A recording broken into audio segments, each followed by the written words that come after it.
Assalamualaikum warahmatullahi wabarakatuh. Salam sehat untuk kita semua. Semoga kita semua selalu mendapat lindungan Allah Subhanahu wa Ta'ala ya. Diberikan nikmat sehatul afiat serta dimudahkan segala urusannya. Amin ya Rabbal alamin. Kesempatan kali ini Mimin akan membagikan satu cerita misteri. Seperti apa ceritanya? Mari kita mulai.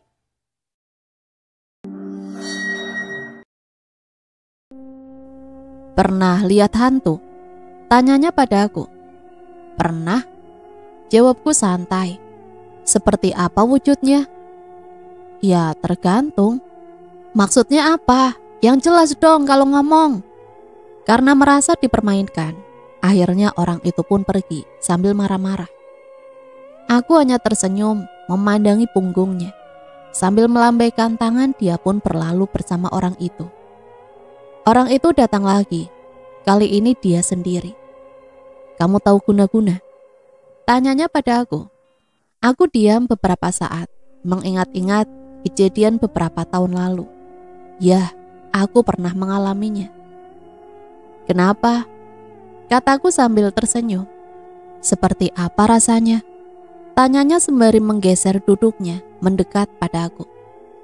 Entahlah, aku tak ingat. Jawabku malas. Kenapa? Apa kau takut? Katanya penuh selidik. Tidak, aku hanya tak ingin mengingatnya. Jawabku tegas. Dasar penakut.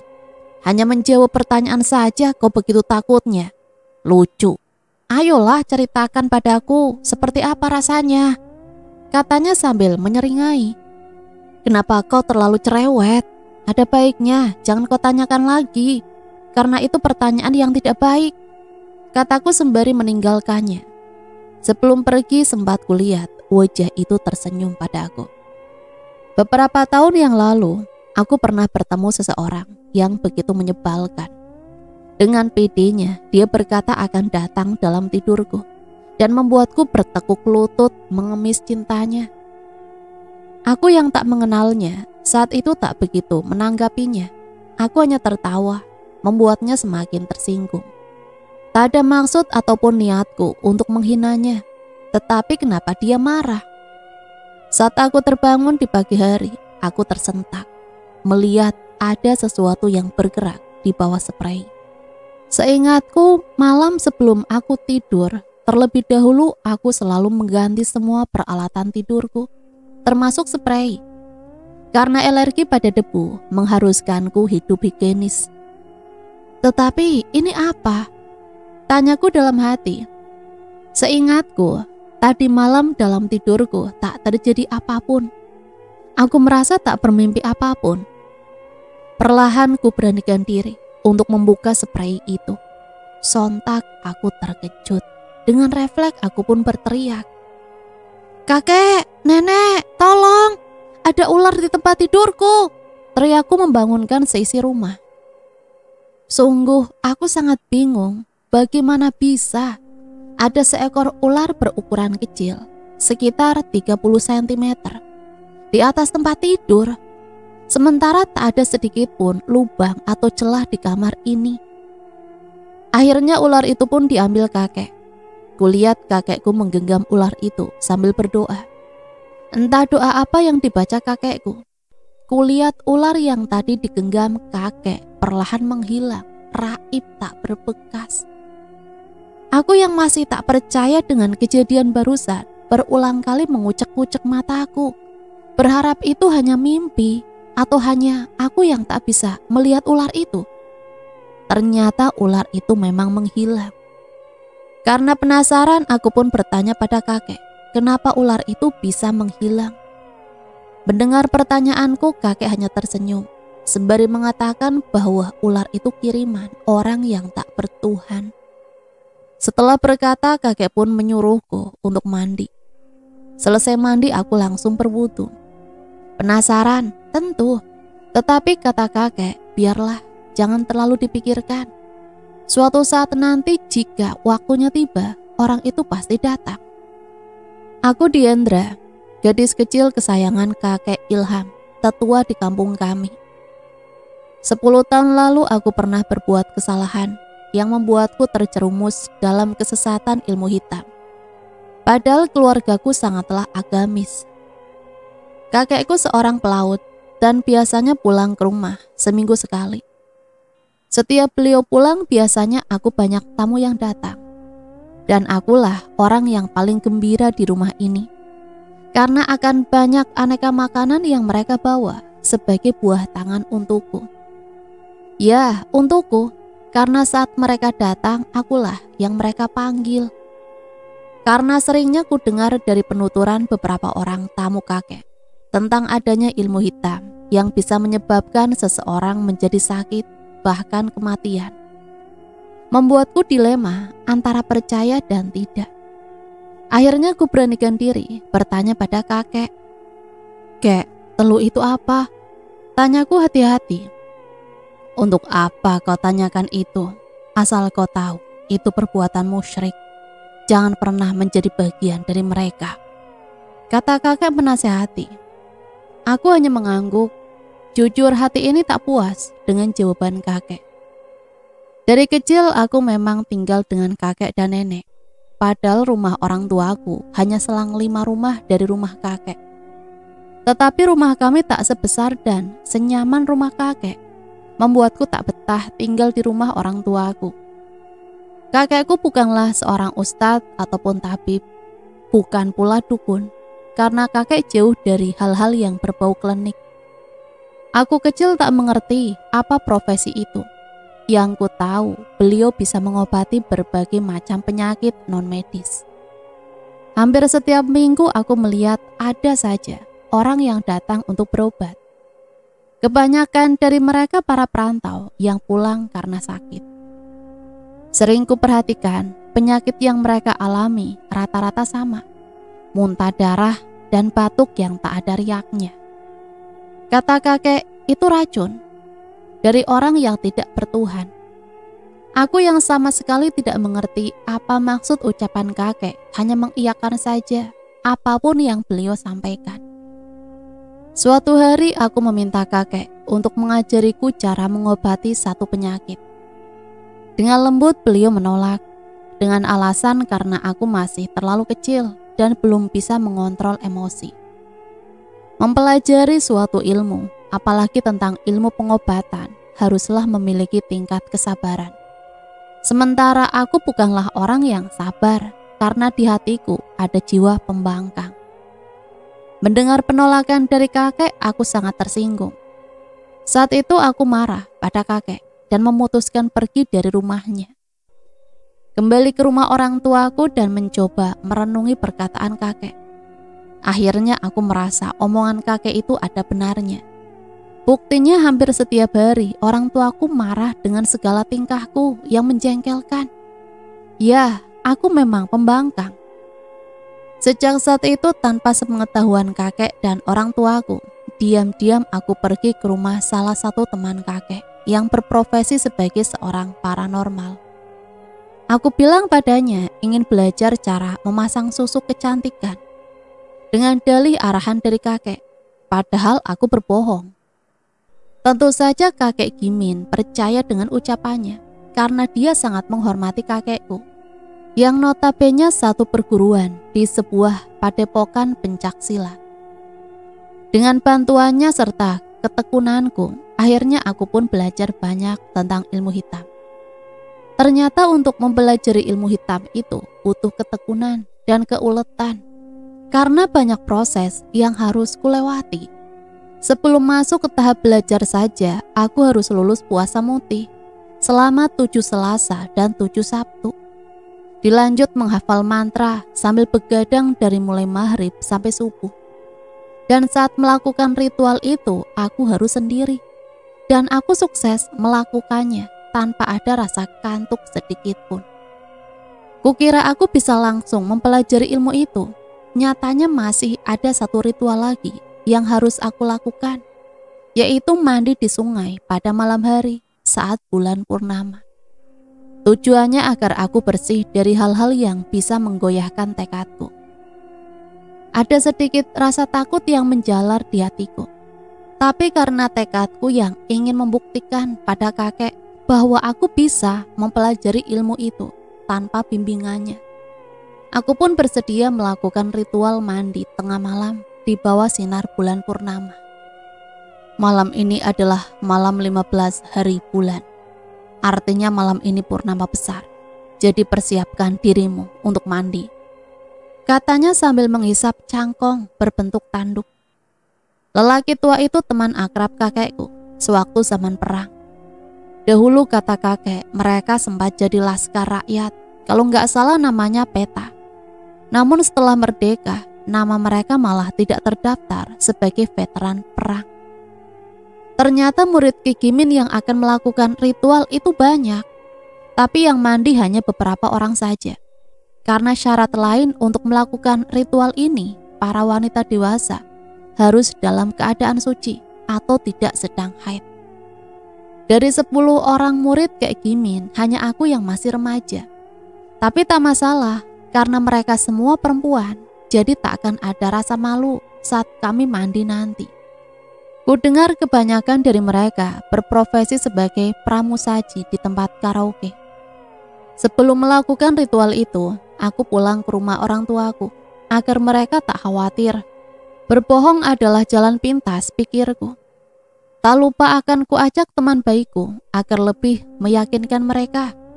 Kami juga kompak mengatakan pada keduanya kalau kami tidak bisa pulang karena ada teman yang merayakan ulang tahun malam ini. Syukurnya orang tuaku percaya dan memberikan izinnya kepada aku. Tibalah waktu yang sedari sore kami nantikan.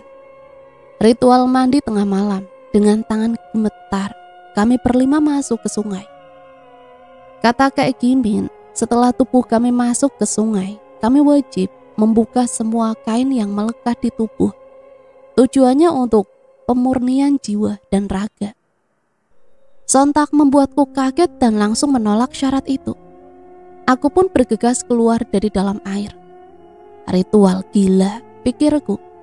Manalah tahan aku berendam selama berjam-jam di dalam sungai ini tanpa sehelai benang pun. Jika nanti ada sesuatu seperti ikan atau ular, bukankah aku yang jadi korban? Karena aku menolak, akhirnya Kek Gimin menyuruh istrinya untuk membawaku pulang. Di rumah Kek Gimin, aku yang menggigil kedinginan, memberanikan diri bertanya pada Nek Darmi. "Nek, aku gagal ya?" kataku sedih. Sebelum menjawab pertanyaanku, Nek Darmi memintaku untuk berganti pakaian. "Sudah, ganti baju dulu, habis itu minum teh anget ini, biar dinginnya hilang," perintahnya padaku. Aku bergegas ganti baju. Setelah selesai, aku lantas duduk di sebuah bangku dekat Nek Darmi. "Iya, Nek. Wah, tehnya wangi, Nek," kataku sembari menghisap aroma teh buatan Nek Darmi. Sementara wanita tua itu hanya tersenyum. Menurut Nek Darmi, aku gagal mendapatkan ilmu pengasihan khusus untuk susu kecantikan. Alasannya ya karena aku belum siap. Masih menurutnya, jika tadi aku berhasil, aku akan memiliki keluarga baru dari dunia jin. Tapi karena aku masih kecil, maka aku akan diangkat menjadi anak oleh jin penunggu kerajaan air yang berada di sungai itu. Sedangkan untuk wanita dewasa, biasanya akan dijadikan istri para pengawal kerajaan jin tersebut. Ternyata benar kata kakekku, tak baik menjadi bagian dari mereka, karena dampaknya akan membuat kita semakin jauh dari agama. Seminggu setelah ritual itu, ku dengar dari murid-murid Kek Gimin yang berhasil melewati ujian. Akhirnya bisa buka praktek pasang susu kecantikan. Dari keempat orang itu hanya satu yang masih bekerja sebagai pramusaji. Katanya belum niat berhenti karena masih suka hiburan malam. Dialah Kak Wina, kakak angkatku. Hari itu saat aku pulang sekolah, iseng-iseng aku main ke kafe tempat Kak Wina bekerja. Zamanku SMP, kalau anak sekolah mau masuk kafe harus ganti baju dulu. Kalau masih pakai seragam dan ketemu Satpol PP, langsung dah diangkat ke kantor dan berujung pemanggilan kepada orang tua. Kulihat banyak sekali perubahan pada penampilannya. Dulu wajahnya kalau nggak pakai bedak yang tebal pasti kelihatan kusam dan jelek. Sekarang hanya pakai lipstik tanpa bedak yang tebal pun dia kelihatan sangat cantik. Wajahnya sangat bercahaya. Benarkah yang kulihat saat ini? Aku pun tidak begitu yakin. Dia menyambutku dengan senyumannya yang selalu menghiasi bibirnya serta kecupan cipika-cipiki. Ya, semenjak aku kabur dari rumah kakek, aku jadi gadis yang suka kelayapan dan nongkrong di kafe. Tapi zamanku dulu, nongkrong di kafe bukan berarti bakalan jadi cewek nggak bener loh. Kak Wina mengajakku naik ke lantai atas. Katanya sekarang kalau mau main langsung saja naik ke atas.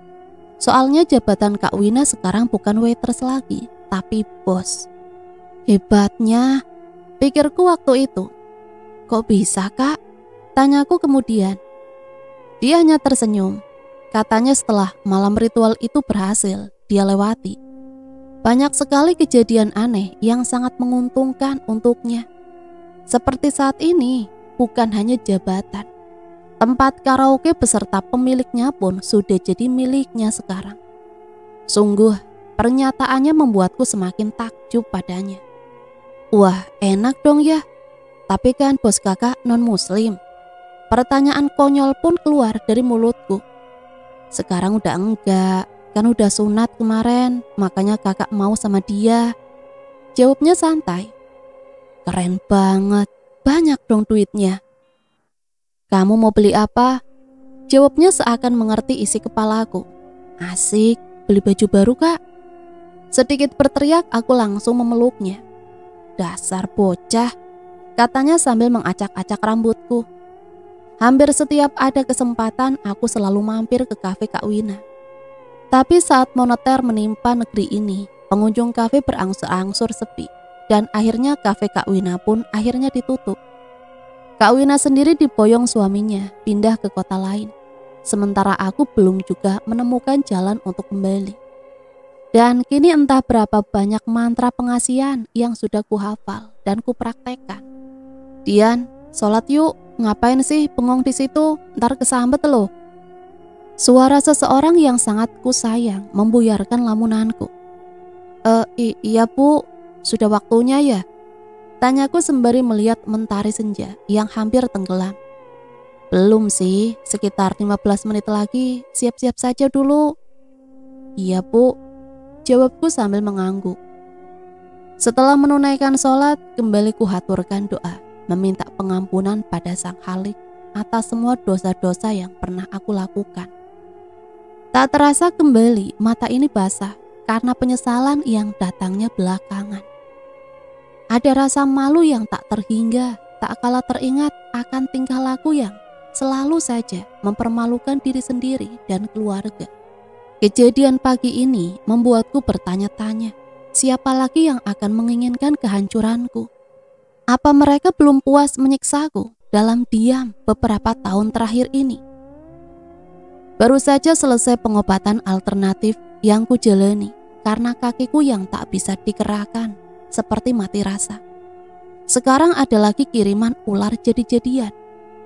Ya Allah, lindungilah selalu hambamu ini.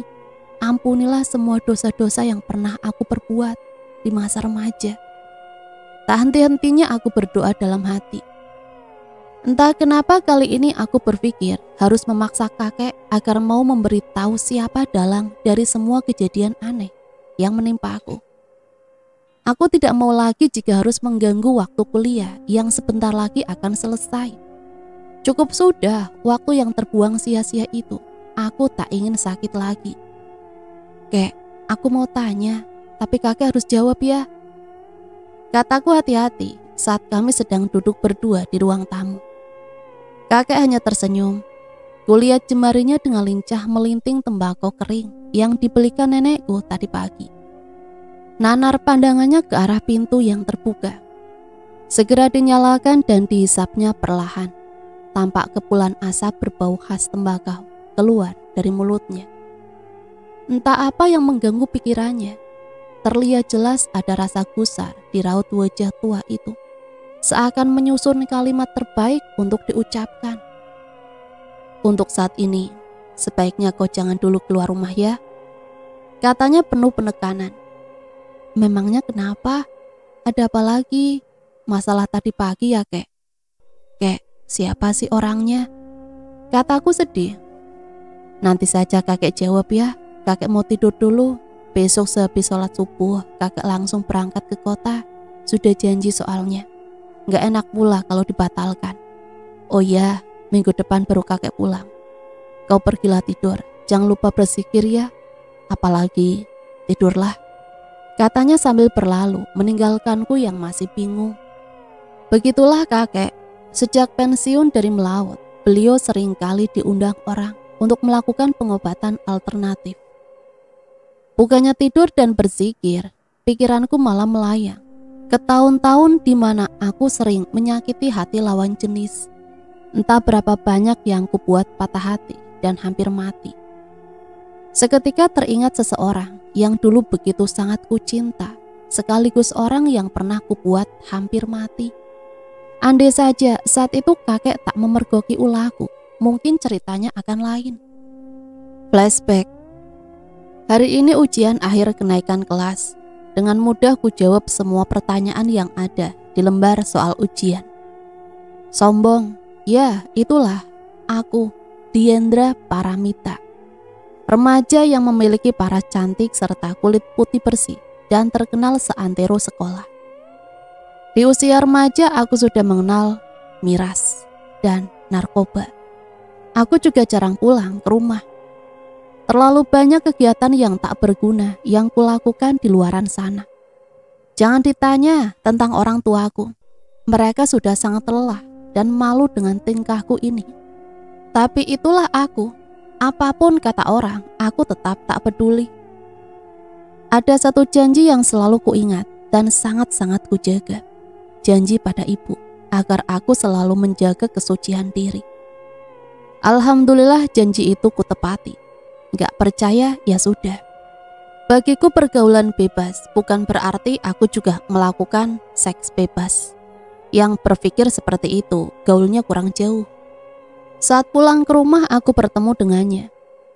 Perkenalan yang tak sengaja itu membuatku mau tak mau mengajaknya untuk singgah ke rumah.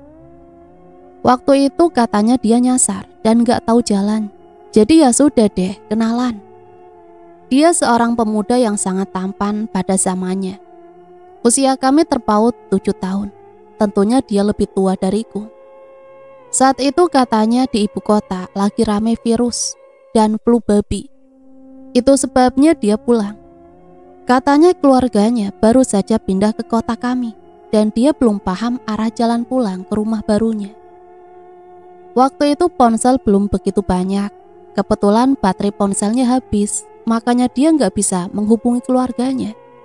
Dan dia juga tak ingat nomor telepon rumah barunya. Takdir membawanya bertemu denganku di jalanan dekat rumah. Setelah perkenalan itu tumbuhlah benih-benih cinta di hati kami berdua. Karena seringnya kami bertemu, hampir seluruh keluargaku tahu hubungan kami. Karena sifatnya yang sangat baik dan ramah pada semua orang membuatnya disukai keluarga. Sampai hari itu tiba. Hari di mana masa malu dan marah menjadi satu di hatiku. Kukira hubungan kami akan berjalan dengan mulus, semulus jalan tol. Ternyata aku salah. Hari itu saat dia pertama kali mengajakku bertandang ke rumahnya. Di acara keluarga, ibunya dengan tegas mengusirku. Padahal kami berdua belum sempat masuk dan memperkenalkan diri pada mereka. Dengan tega ibunya melontarkan kata-kata hinaan padaku. Seakan aku ini hanyalah sampah kotor nan bau. Mungkin karena aku tak berasal dari kalangan mereka, jadi tak selevel katanya. Sedih, tentu saja. Tapi aku bisa apa? Jangankan bersuara, untuk memandang mereka pun aku tak sanggup. Saking malunya. Sementara dia yang kucinta tak sedikit pun mengeluarkan suara untuk sekedar membelaku ataupun menghentikan teriakan ibunya. Apa salahku? Begitu hinakah aku di mata ibunya? Sedih, aku sangat-sangat sedih. Sejak hari itu kami tak pernah lagi bertemu. Patah hati membuatku kembali menekuni ilmu hitam. Kembali bertemu dengan mereka yang dulu sempat ku anggap keluarga. Ya, Kek Kimin dan Nek Darmi adalah orang yang mengerti apa yang aku inginkan. Kali ini tak ada ritual khusus yang harus kujalani. Cukup berpuasa sehari semalam, dilanjut begadang sambil merapalkan mantra. Tak lupa selembar foto sebagai objek sasarannya. Aku memang jahat. Siapa kau yang telah berani menyakiti hatiku? Kau yang mengundangku, kau pula yang mempermalukanku. Begitulah suara-suara hatiku setiap harinya. Dengan niat yang teguh, mantraku kali ini berhasil. Membuatnya sakit. Semua itu berkat bantuan Kek Kimin. Hanya saja sakitnya ringan, seperti orang yang kena cacar air. Yang ku dengar dari seorang teman dekatku, penyakit yang dideritanya mengakibatkan seluruh badannya terasa panas dan gatal. Anehnya, hanya terjadi dalam semalam saja. Di sekujur tubuhnya timbul kudis kecil yang berair dan beraroma tak sedap. Membuat tubuhnya tak bisa tidur beralaskan kasur karena lengket dan sakit jika digerakkan. Keluarganya memutuskan untuk membaringkannya di atas daun pisang. Hampir sebulan dia mengalaminya. Begitulah kata temannya yang kebetulan bertemu denganku di tempat biasa kami nongkrong. Mendengar itu aku pura-pura sedih, namun diam-diam mengulum senyum dan berkata dalam hati, nikmatilah, itu belum seberapa. Itu belum apa-apa menurutku, hanya membuatnya menderita sesaat. Puaskah aku? Belum. Lain waktu akan kubuat kau merasakan penderitaan dengan durasi yang lebih lama, kataku dalam hati. Dendamku belum habis. Tepat 2 bulan setelah teluh pertama kukirim, kini saatnya mengirimkan kembali teluh penutup. Ya, aku harus mengakhirinya. Media kali ini menggunakan kerak nasi. Tak lupa fotonya, air mawar serta kembang 7 rupa.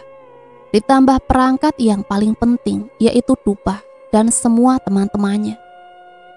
Setelah semuanya lengkap, Kek Kimin memberiku catatan mantra yang harus kurapalkan. Dengan mudah aku menghafalnya. Tapi kata Kek Kimin, untuk penutupnya kali ini harus kulakukan sendiri, karena ini menyangkut kehidupan seseorang. Beliau berdalih karena sudah tua dan tak lagi bertenaga, hingga membuatnya tak sanggup lagi melakukannya. Apalagi pekerjaan ini cukup beresiko. Jika gagal atau salah sedikit saja, maka fatal akibatnya. Bingung tentu saja. Tapi karena tekadku telah bulat, akhirnya kusanggupi semua yang dikatakan Kek Kimin. Jangan tanya soal uang. Kek Kimin tak pernah meminta sepeser pun imbalan padaku. Tentang aku, pasti kalian bertanya-tanya kan, dari mana aku mendapatkan banyak uang? Tentu saja dari pekerjaanku sebagai pengantar paket. Tak perlulah ku jelaskan tentang paketnya. Sepanjang perjalanan pulang ke rumah, aku terus berpikir. Otakku yang tadinya smart mendadak error. Aku bingung bagaimana caranya membawa peralatan teluh itu ke dalam kamar dengan aman. Pasalnya rumah kami saling berdempetan dengan rumah tetangga. Bermacam-macam ide keluar satu persatu dari otakku, seakan saling bersautan antara iya atau tidak. Lewat jendela saja, pikirku. Tidak, bagaimana jika berpura-pura saja tak membawa apa-apa? Aku yakin tak akan ada yang bertanya. Begitu terus pikiranku, seolah saling berkata. Aku pun berpura-pura tak membawa apa-apa. Dan benar saja, tak ada yang curiga, karena saat aku pulang, rumah dalam keadaan sepi. Loh, kok sepi?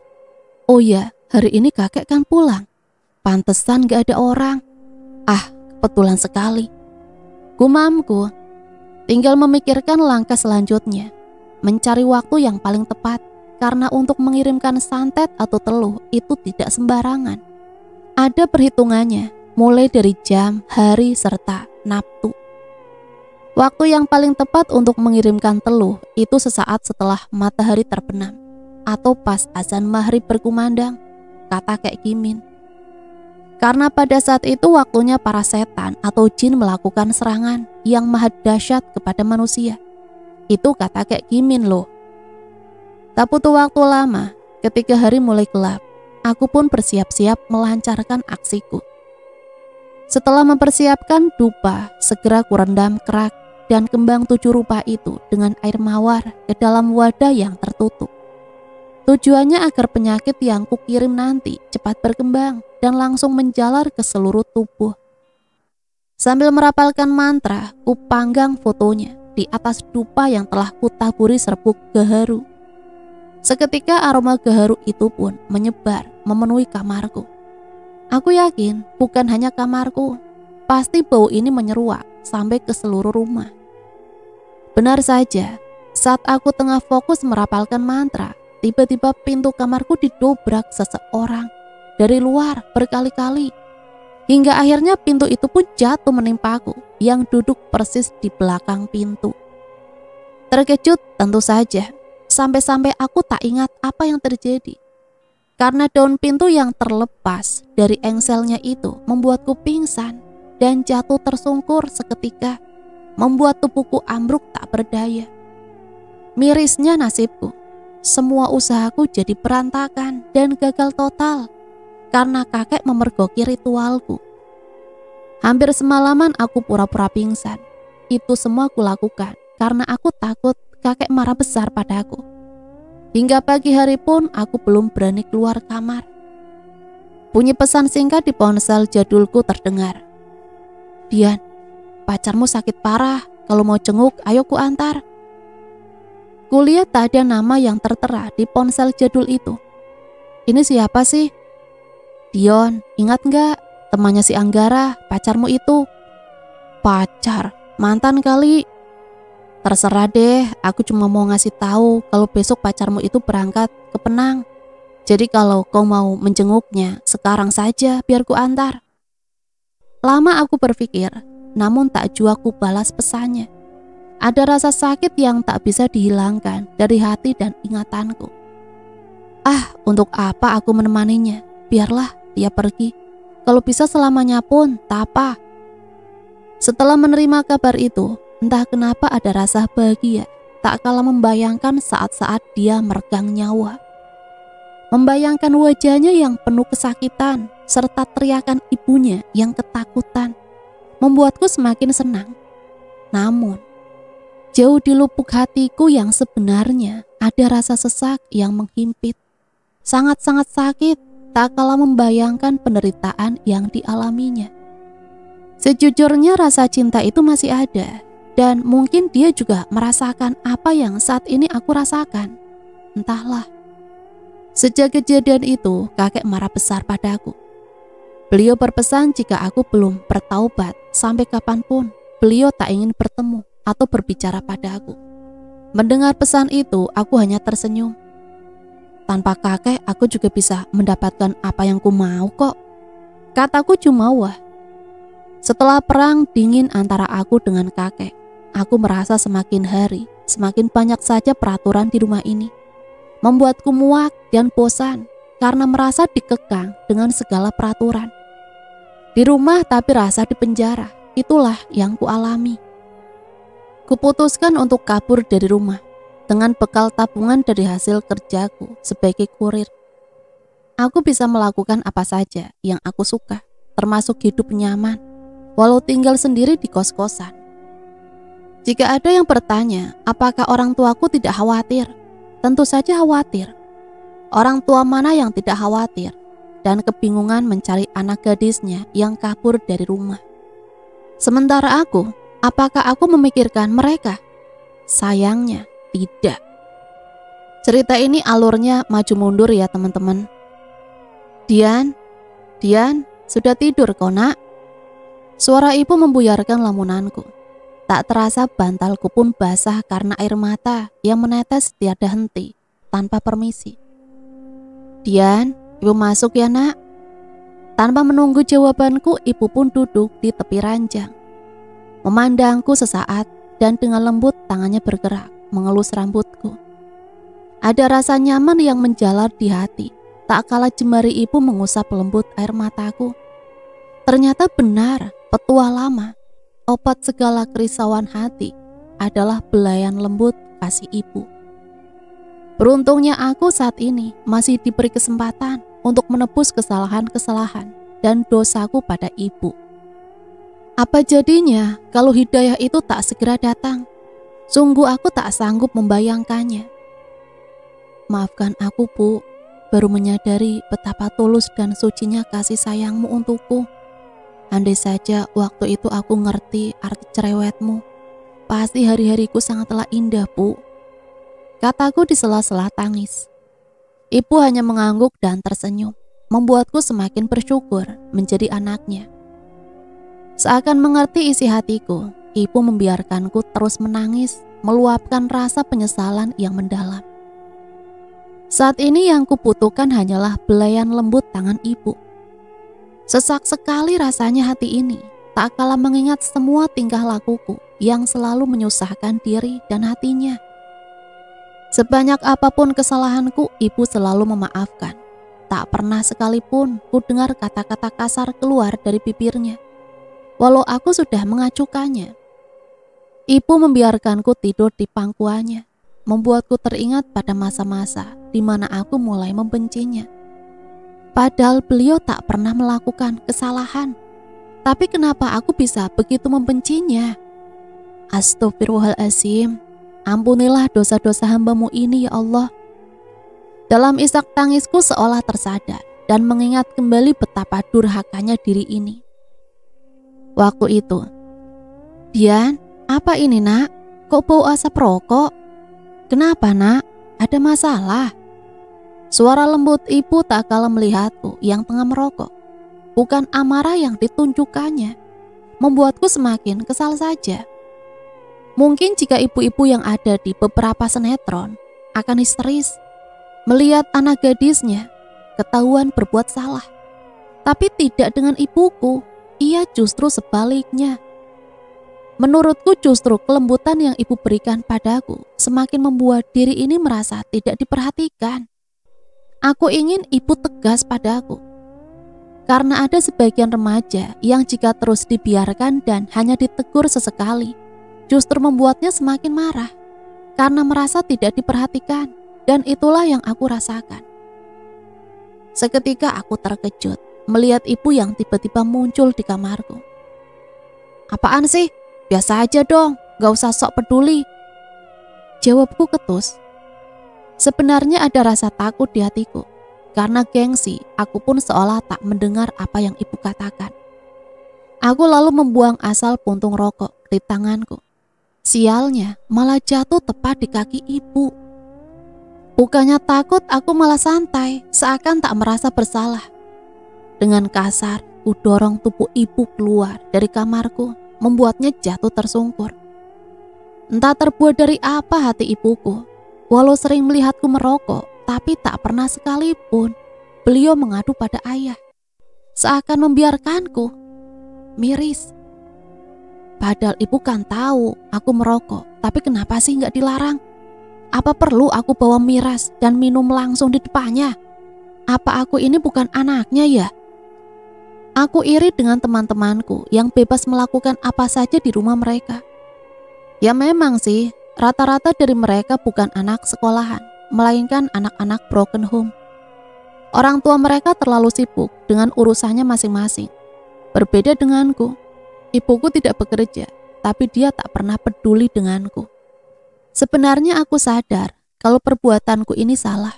Itulah yang membuatku tak begitu suka dengan narkoba. Prinsipku yang penting pernah. Dan sadar kalau itu barang haram, aku lebih suka jadi kurir karena memiliki dua sisi yang berbeda. Dan aku merasa tertantang dengan posisiku. Sisi positifnya menjadi kurir narkoba itu sadar dan gak akan kecanduan.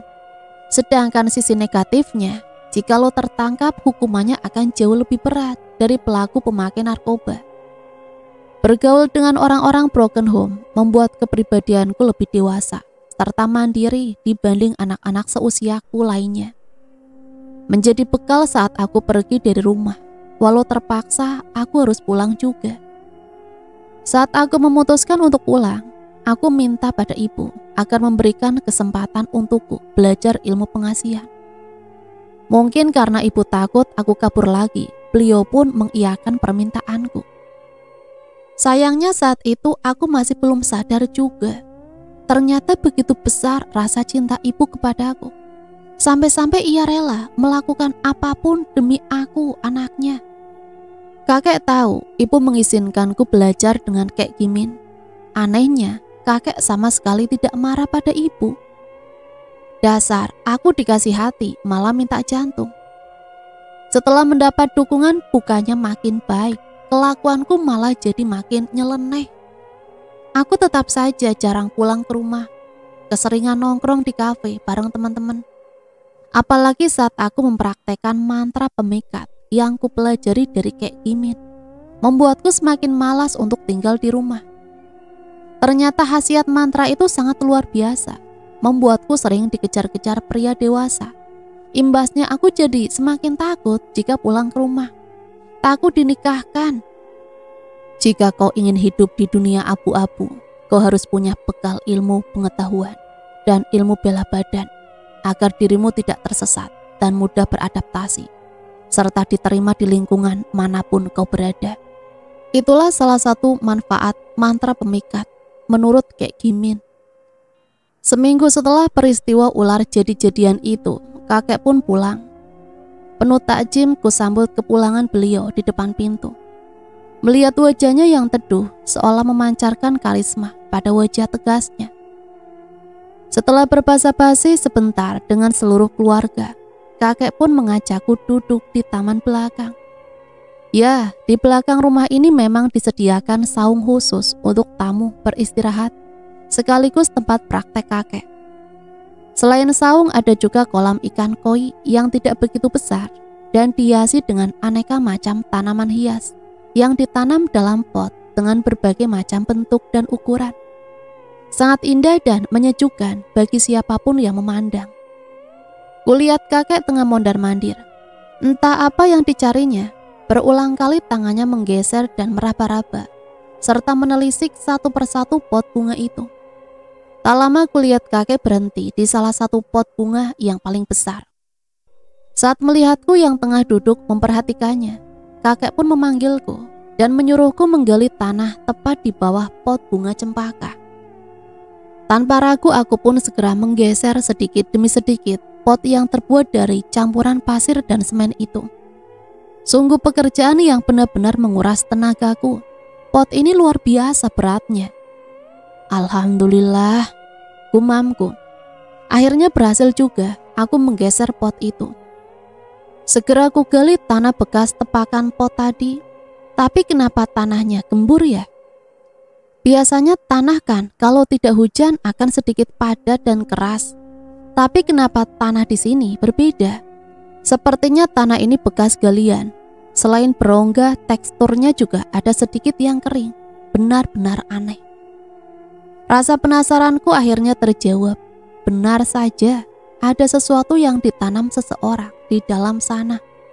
Ternyata itu yang sedari tadi kakek cari. Kek, apa itu? Kok bisa ada di situ? Seruku sambil menunjuk sesuatu yang menyembul dari dalam tanah. Inilah yang kakek cari seminggu ini.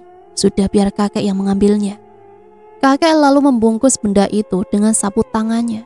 Tanpa disuruh, aku pun segera menutup kembali lubang bekas galian tadi. Sedangkan pot bunganya kubiarkan saja di posisi itu. Siapa juga yang kuat bolak-balik menggesernya? Sudahlah besar, berat pula. Setelah tanah itu rata kembali, aku pun bergegas kembali masuk rumah. Ternyata kakek sudah menungguku di ruang keluarga. Kulihat di meja ada nampan kecil berisi gunting, piring, kaleng, korek api, serta benda misterius tadi. Sebenarnya apa ya isi dari bungkusan itu? Belum sempat aku bertanya, kulihat kakek mulai membuka satu persatu bungkusan plastik yang menempel di benda misterius itu. Entah kenapa tiba-tiba saja nyaliku menciut. Aku jadi sedikit takut. Wajarlah jika aku sedikit parno. Bisa saja kan isi bungkusannya itu binatang berbisa, atau benda tajam, dan mungkin juga sesuatu yang bisa meledak. Untunglah isinya hanya satu buah ikat rambut kucel dibungkus menggunakan kain putih seperti kain kafan. Astagfirullah, itu kan ikat rambutku, kataku sembari ingin mengambil benda itu. Hus, jangan disentuh, inilah bendanya yang kemarin ada di bawah spraymu. Sihir itu. Siapapun itu aku masih tak mengerti apa maunya. Kau ingat-ingatlah siapa saja yang pernah kau sakiti. Walaupun tidak semua, setidaknya kau ingat-ingat dulu. Siapa kira-kira yang suka berguru ilmu hitam macam kau dulu? Jangan-jangan orangnya dia yang bikin aku lumpuh kemarin, kataku sambil mengingat kembali kejadian yang belum lama ku alami. Ya, setahun yang lalu aku sempat lumpuh hingga beberapa bulan. Awalnya hanya kesemutan, tiba-tiba kakiku seperti mati rasa. Anehnya, setiap dicek ke dokter kakiku biasa saja, bisa digerakkan dan normal. Tetapi saat pulang ke rumah, rasa kesemutan dan mati rasanya datang lagi. Begitu terus selama berminggu-minggu. Untungnya kakekku sigap, jika tidak, entahlah. Aku bersyukur memiliki kakek dan keluarga yang selalu merangkulku dalam setiap masalah, serta memaafkan dan cepat melupakan semua kesalahan yang sering aku lakukan. Karena penasaran, kuulangi lagi pertanyaan yang sama pada kakek. Tetap saja tak ada jawaban dari kakek. Mungkin sebenarnya beliau tahu, tapi ya begitulah, seperti yang sudah-sudah, tak akan ada jawaban jika kita terus bertanya. Kuputuskan untuk kembali saja ke kamar. Siapa tahu ada setitik ingatan yang bisa membuatku memecahkan misteri ini. Mungkin dengan berbaring, tubuhku bisa melemaskan otot-otot yang sempat menegang tadi. Sambil tiduran, kuputuskan untuk berselancar di dunia maya. Masuk ke aplikasi warna biru, kemudian memeriksa status. Setelah bosan iseng-iseng kubuka galeri foto-foto lawas, serta mengingat-ingat kembali siapa saja orang yang ada di setiap foto tersebut. Satu persatu kuperhatikan fotoku, sembari tersenyum menertawai diri sendiri. Betapa alaynya diriku waktu itu. Ada satu foto yang menandaiku, tapi kenapa aku tak mengenalnya? Kenapa aku ditandai? Siapa dia? Lama berpikir sambil terus mengingat-ingat siapa orang yang menandaiku di foto itu. Ya ampun, ternyata dia. Kataku senang. Bukan hanya sekali aku ditandai dalam fotonya. Ada sekitar 5 foto. Namun tak pernah sekalipun kulihat, karena aku tak pernah peduli dengan pemberitahuan di aplikasi tersebut. Setelah mengingat-ingat lagi, kalau tak salah, dia dulu pernah mengatakan padaku kalau dia punya indera keenam. Ya, tak salah lagi, dia adalah Doni, teman beda sekolah yang kebetulan rumahnya dekat dengan rumah Kak Wina, teman baik sekaligus kakak angkatku. Aku ingat dia sangat terobsesi dengan hal-hal yang berbau klinik dan sering melakukan hal-hal di luar nalar, seperti berbicara dengan makhluk lain, menemukan berbagai macam benda dari dunia lain. Banyaklah. Aku sendiri juga tak begitu ingat. Selain itu, dia juga muridnya Kek Gimin. Rasanya tak percaya, mungkinkah dia? Pikiranku melayang buana ke saat-saat remaja dulu, menertawakan diri sendiri yang selalu berbuat konyol dan merugikan diri sendiri. Aku yang selalu membuat sesuka hati dan ingin selalu bebas bertemu dengan teman-teman yang memiliki jiwa serta keinginan yang sama. Saat itu hari sudah sangat malam.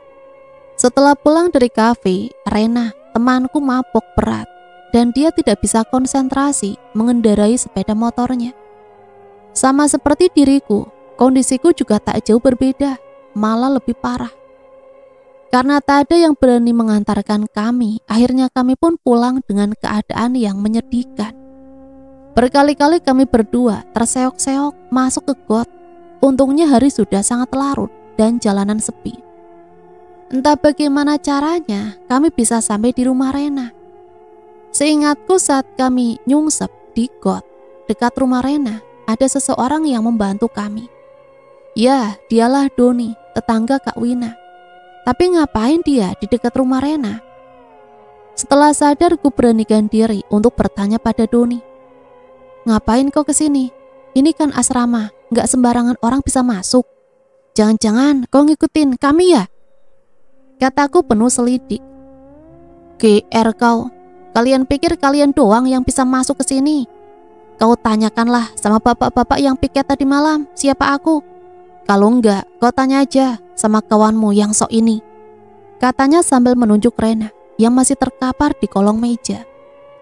Itulah awal perkenalan kami. Ternyata Doni ini juga tinggal di asrama yang sama dengan keluarga Rena. Tapi hanya sesekali karena katanya kasihan sama paman dan bibinya yang tidak memiliki anak.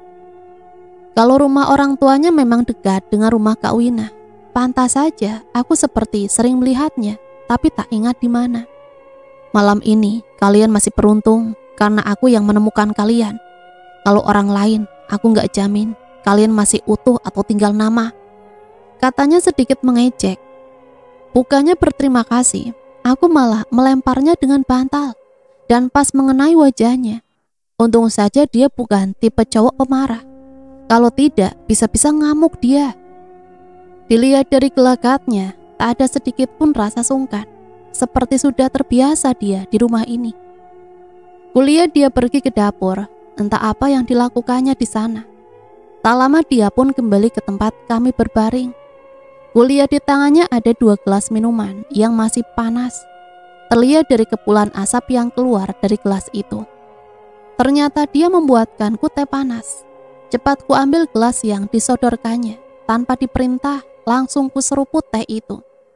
Lumayanlah bisa menetralkan rasa mual yang sedari tadi ku rasakan. Terima kasih, kataku sedikit malu. Kulihat dia hanya mengangguk. Sebenarnya wajahnya tidak tampan dan tidak pula jelek. Mungkin karena kulitnya yang putih, membuatnya jadi sedikit menarik. Ditambah postur tubuh yang atletis. Sambil menunggu Rena sadar, kami pun merokok iseng-iseng. Kutiupkan mantra pemikat ke wajahnya. Tujuanku hanya ingin mempraktekkan mantra pemikat yang baru kupelajari. Bukannya patuh, dia malah menertawakanku. Katanya ilmuku tak ada apa-apanya dibandingkan dengan dia. Kau kira aku bisa kau tundukkan? Asal kau tahu ya, apa isi hatimu pun aku bisa mendengar. Cewek lucu. Kata-katanya membuatku sangat malu. Hebat dong ya, belajar dari mana kau? Tanyaku menutupi rasa malu. Sebenarnya kita berdua sering kok ketemu. Kau saja yang terlalu angkuh. Kau sadar nggak? Kalau kau ini sombong, nggak pernah peduli dengan lingkungan. Dasar sok. Kata-katanya sungguh membuatku semakin kesal. Beraninya dia mengatakan padaku. Bukan sok. Aku itu selektif dalam berteman, gak sembarangan orang bisa berteman denganku. Sudah ku bilang, kok ini beneran sombong. Sekali lagi dia mengataiku, kali ini matanya sangat tajam, memandangku, sampai-sampai aku bergidik ngeri melihatnya. Sepertinya dia bukan orang sembarangan. Aku hanya bisa menunduk, takut. Sebenarnya aku menyesal karena sudah coba-coba pada orang yang salah. Lama aku tertunduk, tak berani menatap wajahnya yang tiba-tiba berubah menjadi garang. Setelah mengatur nafas, ku beranikan lagi untuk mengobrol dengannya. Tapi anehnya, dia sudah pergi. Kemana dia? Padahal aku hanya sebentar menundukkan kepala. Wah, benar-benar bukan orang sembarangan ini, kataku dalam hati. Tak berapa lama kulihat Rena sudah sedikit sadar. Melihat keadaan kami saat ini, kami berdua akhirnya tertawa lucu. Bukan hanya Rena, tapi aku juga sama. Di tangan dan kaki kami banyak sekali bekas-bekas luka akibat jatuh di got. Karena masih mengantuk, akhirnya kami pun melanjutkan tidur yang sempat tertunda.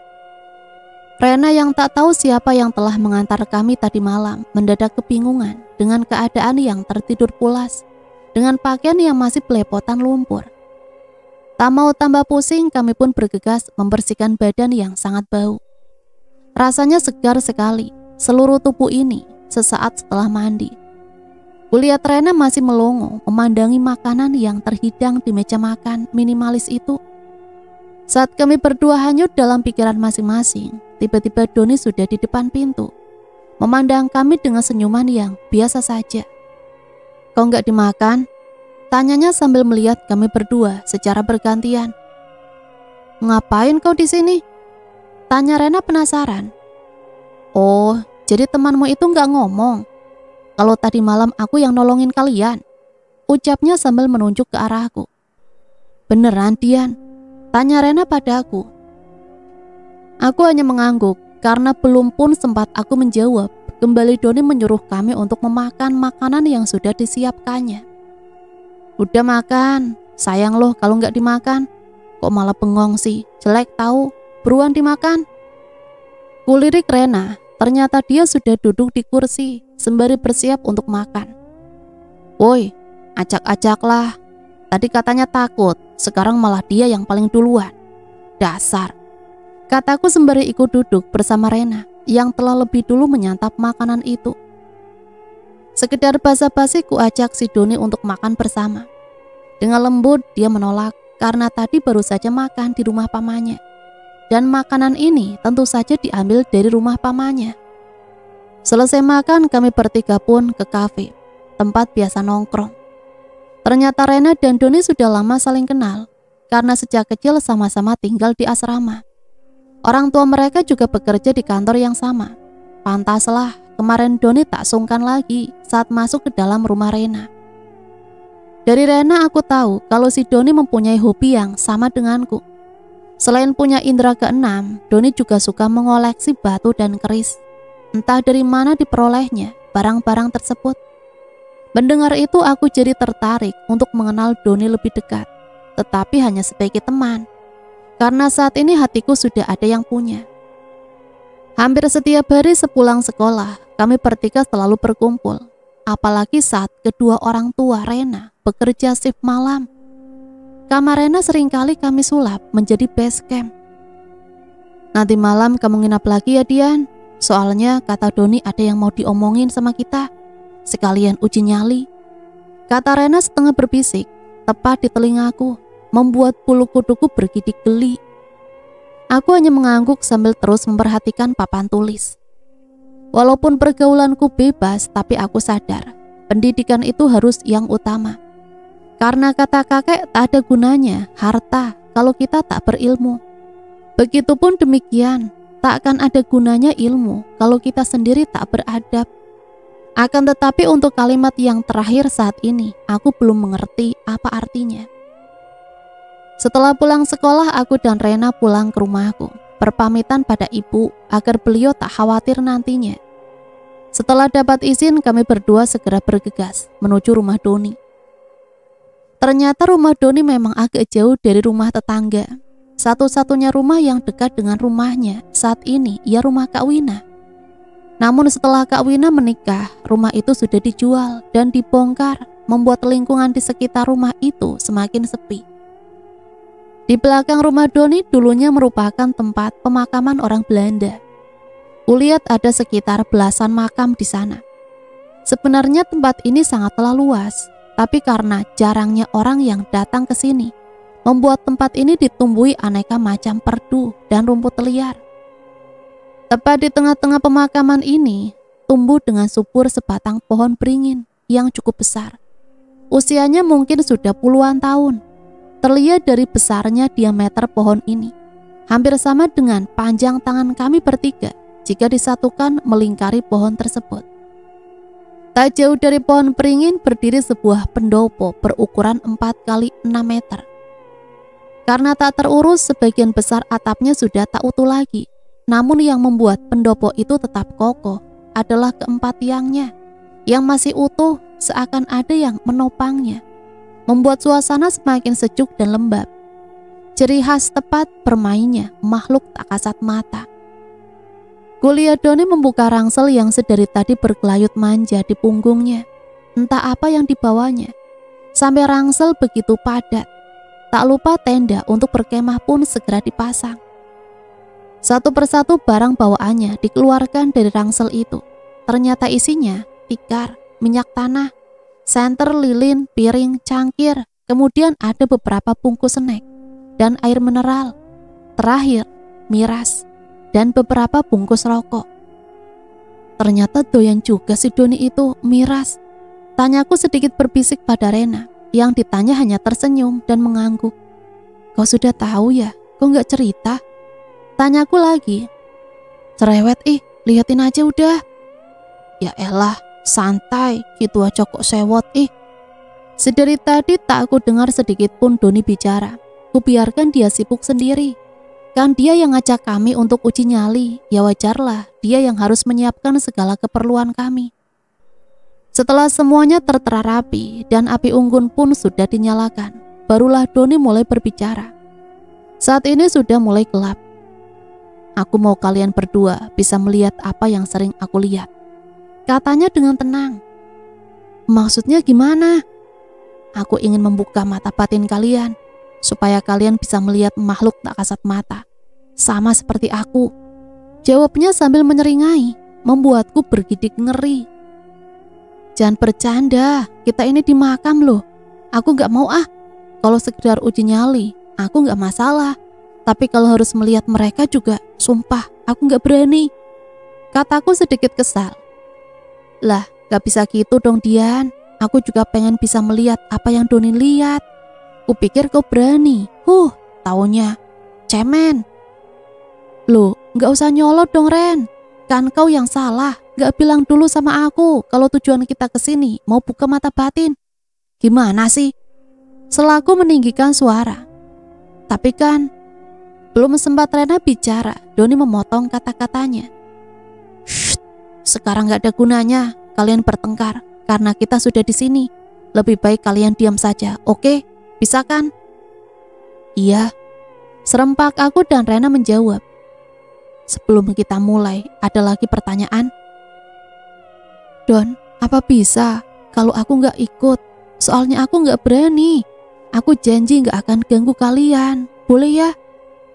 Gak bisa, kita kan sudah sepakat. Tapi kau boleh kok menutup matamu kalau gak kuat. Hanya saja setelah mata batinmu dibuka, untuk seterusnya kau tetap bisa melihat mereka. Tenang saja, kalau kau tak sanggup, semuanya juga bakal hilang dengan sendirinya kok. Karena dasarnya bukan bawaan lahir, jadi kapanpun kau mau dia pergi, pasti akan hilang. Oke, jelas ya? Ada lagi. Aku hanya bisa mengangguk pasrah. Kulihat mulut Doni dan Rena komat-kamit merapalkan mantra. Entah apa yang mereka baca. Sementara malam semakin larut, semilir angin sepoi-sepoi bertiup ke arah kami, membuat bulu kuduku berdiri. Ada rasa hangat yang menjalar di setiap ujung-ujung jemari kaki dan tanganku, membuat tubuhku bergetar, dan semua terasa gelap. Dari kejauhan kulihat ada segerombolan orang yang sedang berkerumun. Masing-masing dari mereka membawa obor. Entah apa yang mereka lakukan. Ku coba terus mendekat ke arah mereka, namun rasanya sangat sulit. Karena makin aku mendekat, seolah tempat itu semakin menjauh, membuatku heran. Karena lelah, aku hanya bisa memperhatikan mereka dari kejauhan. Jika diperhatikan, tak satu pun dari mereka yang berbicara. Dan yang membuatku merasa aneh, pakaian yang mereka gunakan terlihat masih sangat tradisional. Padahal saat ini sudah memasuki tahun 2000-an. Tapi ternyata di kampung ini masih belum tersentuh kemajuan zaman. Benar-benar aneh. Seingatku tempat ini tak jauh dari rumah si Doni. Tapi dari mana mereka? Kenapa aku sendirian? Jangan-jangan mereka sengaja meninggalkan aku di sini. Tolong, Doni, Rena, kalian di mana? Saat aku tengah kebingungan dan berlari ke sana kemari, tiba-tiba dari arah belakang, seseorang memegang tanganku dengan kuat. Menarikku untuk segera menjauh dari tempat itu. Aku yang tak bisa melihat wajahnya, hanya bisa pasrah karena tubuhku terasa sangat lemas. Saat tenagaku terasa semakin habis dan nafasku semakin sesak, sayup-sayup ku dengar suara Rena dan Doni memanggilku, membuatku tersadar dan bangun dari mimpi yang mengerikan. Entah apa yang terjadi, aku sama sekali tak mengerti apapun.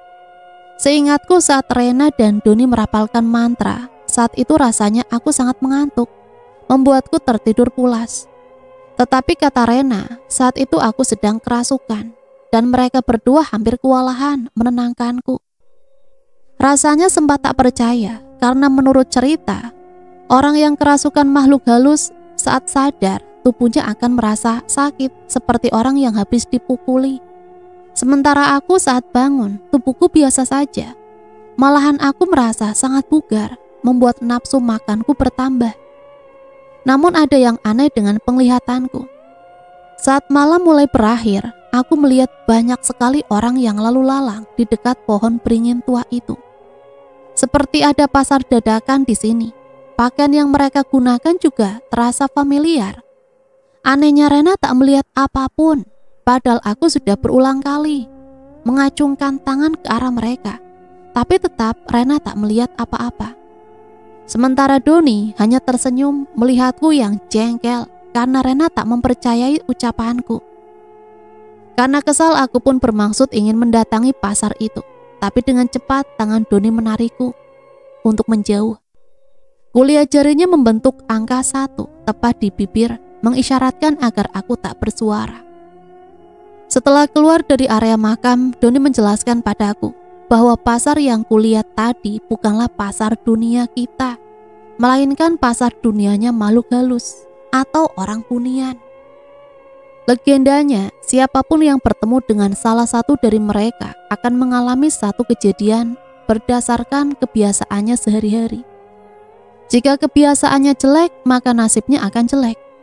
Tapi jika kebiasaan selalu berbuat kebaikan, maka kebaikan pula yang ia dapatkan. Contohnya jika seseorang suka mengumpat atau memaki, maka saat bertemu dengan salah satu dari mereka, nenek buyut keturunan orang itu pun tak akan luput dari umpatan mereka. Bahkan mereka hafal nama-nama nenek buyut orang tersebut. Sama halnya jika kita memakan makanan mereka karena kebaikan kita, maka yang kita peroleh juga sesuatu yang baik, seperti hukum tabur tuai. Semenjak uji nyali malam itu, aku merasa mataku seolah-olah bisa melihat sesuatu di luar nalar manusia. Awalnya aku sangat trauma dan takut, tapi setelah kakek menasehatiku agar selalu istighfar dan jangan berhenti zikir pelan-pelan, aku jadi terbiasa dan bisa mengendalikan apa yang ingin dan tak ingin aku lihat.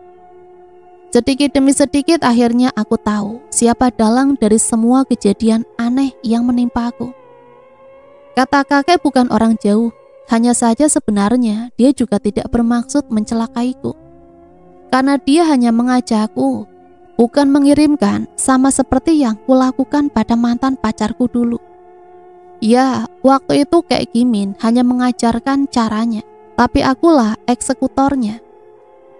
Saat ini aku seakan memanen buah dari perbuatan duluku.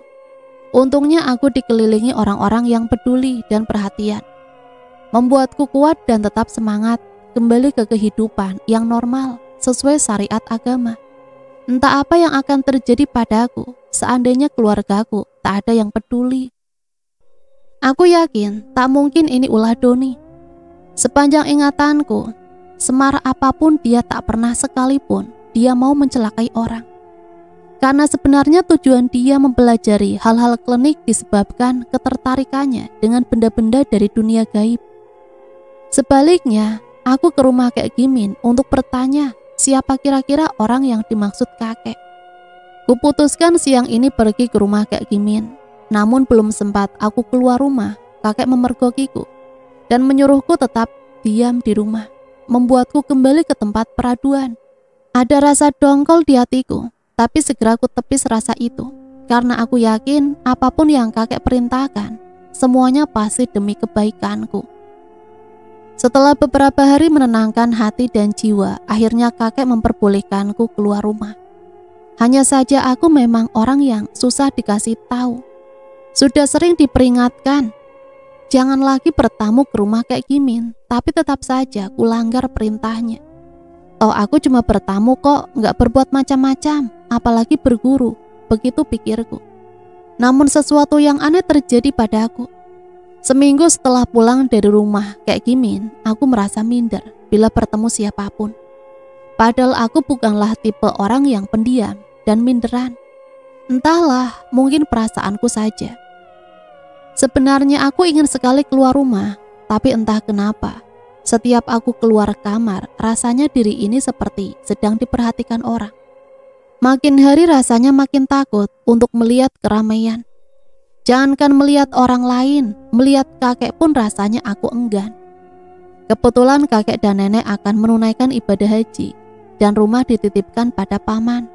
Tak elok rasanya tinggal bareng mereka. Kuputuskan untuk kembali ke rumah orang tuaku. Saat kakek dan nenek pergi, selama itu pula banyak sekali kejadian yang menimpa aku. Seperti saat ini, tubuhku rasanya sangat ringkih. Hampir setiap hari kerjaanku hanya tiduran. Dan sehari hanya sekali aku mau makan, itu pun harus dipaksa ibu. Tak ada rasa sakit di tubuhku, hanya saja tatapanku seakan kosong. Hampir setiap hari ku dengar ibu menangis sambil menelpon seseorang. Entah siapa dan karena apa ibu menangis, aku pun tak mengerti. Alhamdulillah pertolongan itu akhirnya datang juga. Setelah sebulan lebih aku mengurung diri tanpa sebab, membuat tubuhku menguning karena tak pernah terkena sinar matahari. Begitupun berat badanku yang dulunya ideal, saat ini hanya tersisa setengahnya saja. Setelah aku sakit, tak sekalipun aku mau bertemu dengan teman-temanku. Bukan mereka tak datang, tapi akulah yang tak ingin melihat mereka ada di rumahku. Terkadang aku berpikir tentang keadaanku yang seperti mayat hidup ini. Apakah ada ampunan untukku? Apakah aku masih sempat bertobat? Sementara untuk bersuara pun rasanya aku tak sanggup. Aku hanya bisa pasrah, apapun yang terjadi nanti aku ikhlas. Walaupun tak bisa apa-apa, setidaknya hatiku masih bisa berdoa, mohon keampunan pada Allah Subhanahu wa Ta'ala. Ku dengar kakek datang membawakan air zam-zam. Tapi sebelum menemuiku, kakek meminta ibu untuk membuatkan telur rebus untukku. Kata kakek telur itu baik untuk pemulihan kesehatanku.